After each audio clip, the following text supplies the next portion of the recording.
Hello, I'm Bree and I'm going to be demonstrating how to properly halter a horse, groom a horse, and pull a mane. I have my two daughters with me right now, so just pay no attention to them.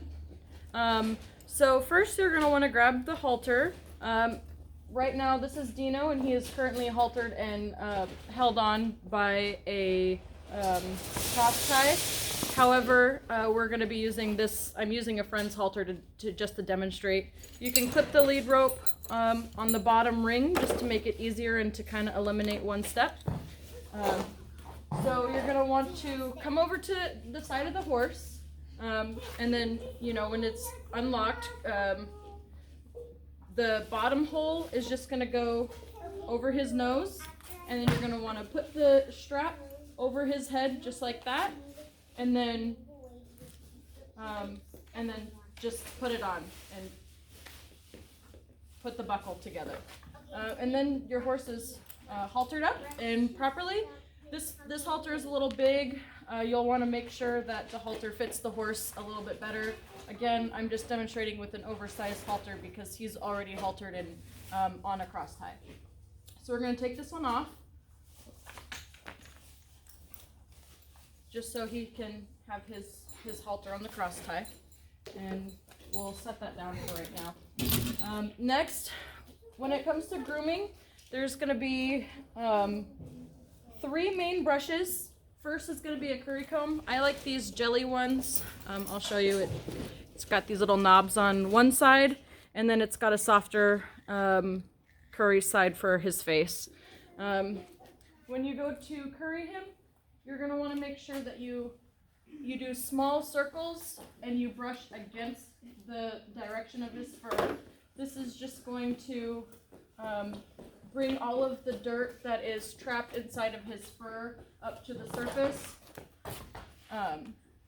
You're just going to want to do small little circles, and you're going to want to brush with the curry comb for between 10 and 15 minutes over his whole body.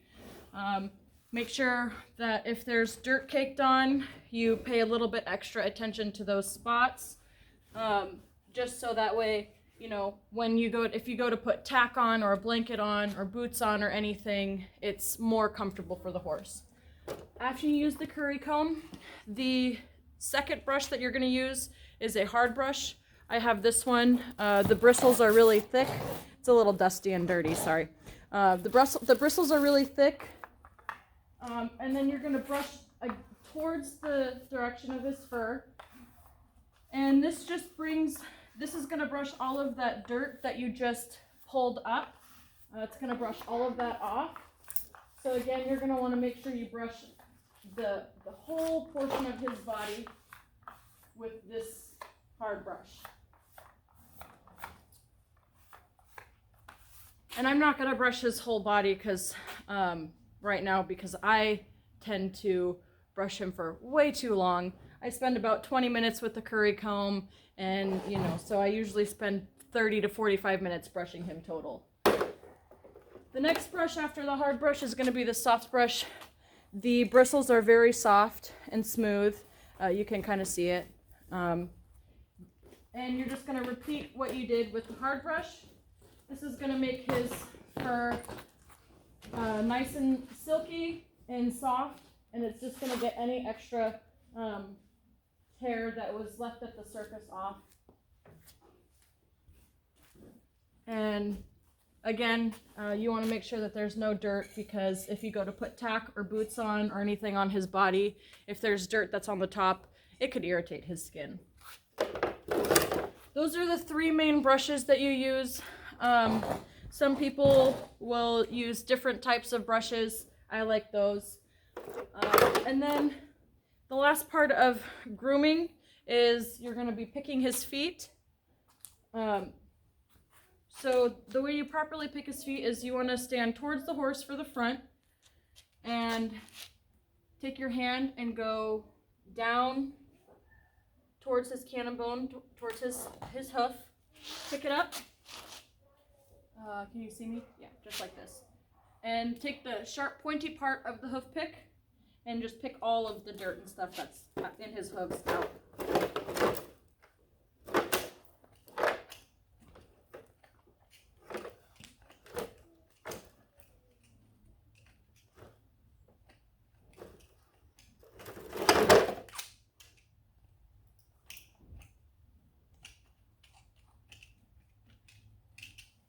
And then just gently put his foot down.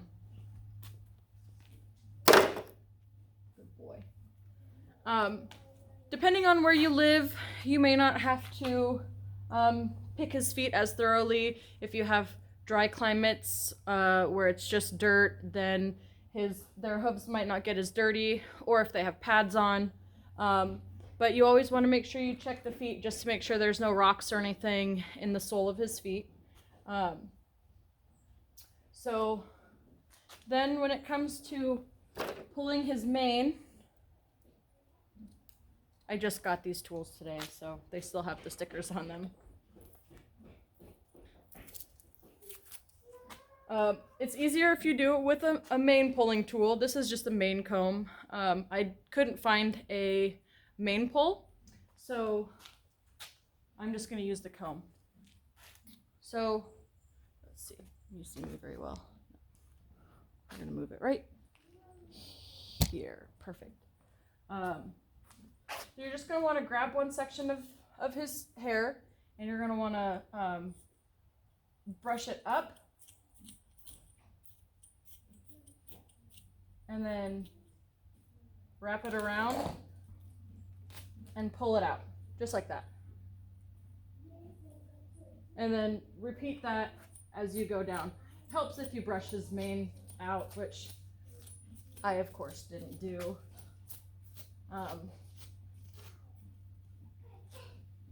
Some horses don't like having their mane pulled. Dino is definitely one of those horses that does not like having his mane pulled. So I usually use thinning shears. I will cut it to the length that I want it to be, and then I will grab thinning shears and just make it hit his mane nice and thin, starting from the top.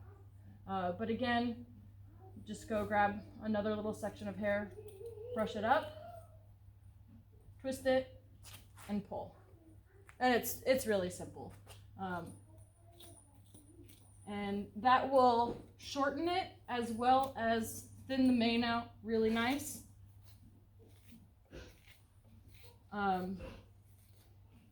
This horse has been on semi-retirement for a couple of years, so his mane is kind of long, but again, twist it and pull.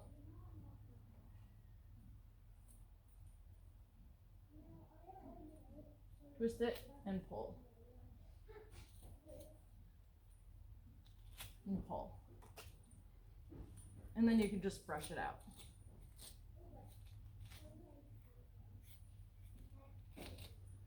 It's kind of a long process to do the whole mane from top all the way to bottom, but that's basically what you do, and that's it. So I'm going to stop the video and continue brushing my horse. Thanks for watching.